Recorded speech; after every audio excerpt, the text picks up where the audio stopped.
Okay, NLEX at saka Rain or Shine, 'no, yung laro kahapon, second game. But, ito yung game na very evident o halatang-halata o kitang-kita yung, anong tawag dito, yung endgame collapse. So, dito magpapakita na yung experience ng Rain or Shine na tatlong beses nagsisemis. Ibig sabihin, tatlong beses sunod-sunod na rin silang dumadaan sa quarterfinals. So, yung experience ng Rain or Shine is lumalabas. Wala pa si Belga niyan, ha? Wala pa si Bo Belga.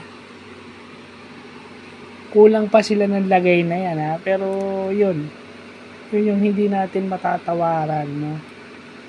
I mean, kahit higher seeded yung NLEX, ibang elimination round sa quarterfinals kasi napag-aaralan ka na ng kalaban. So, I think yung small ball, yung ginawa ni Coach Jong, I think Coach Yengyao or CYG, na-counter niya yun. From a coaching standpoint, so sana nakikinig si Sir Benjo, ano yun na-counter niya yun. Na-counter niya yung scheme na yun. And, na-counter niya yung scheme na yun. And, factor din yung halos buong roster ginagamit niya. Diba? Maganda yung start ng Rain or ng NLEX pero pagdating ng endgame nagko-collapse sila. Kasi pag small ball ka, medyo guard oriented yung offense mo. Kitang-kita mo na kung sino yung mga creators Yun yung babantayan. And besides, wala silang ibang malaki kundi si Semerad tsaka si Ramirez, yung legit big nila. Actually, si Semerad nga is converted into a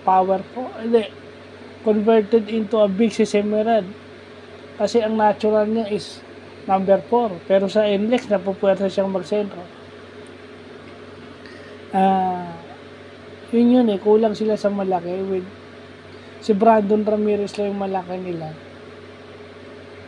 So, since wala silang legit big, kaya sila ng Rain or Shine matchup wise.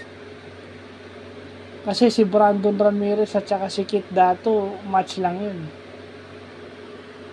Pero, yun na nga yun. Kasi unang-unang wala silang kagaya nung kay Michael Jonard o kay Jonard Clarito. Yung activity ni Jonard Clarito, yun na sa tingin kong X-factor ng Rain or Shine. Yun din ang magde-determine doon. Kasi may ano yun Kumbaga, kung may Santillan ka sa frontline, may Clarito ka sa backcourt. At yung Clarito, kagaya ni Scotty, kumukuha ng rebound Malaking tulong din na rumi-rebound yung guardia mo.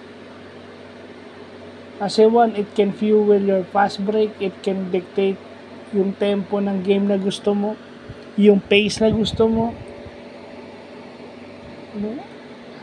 Tsaka grabe yung half-court execution ng Rain or Shine. At tsaka yung mga shooters nun, tumama Wala ka nang masasabi ron. So, yun lang po.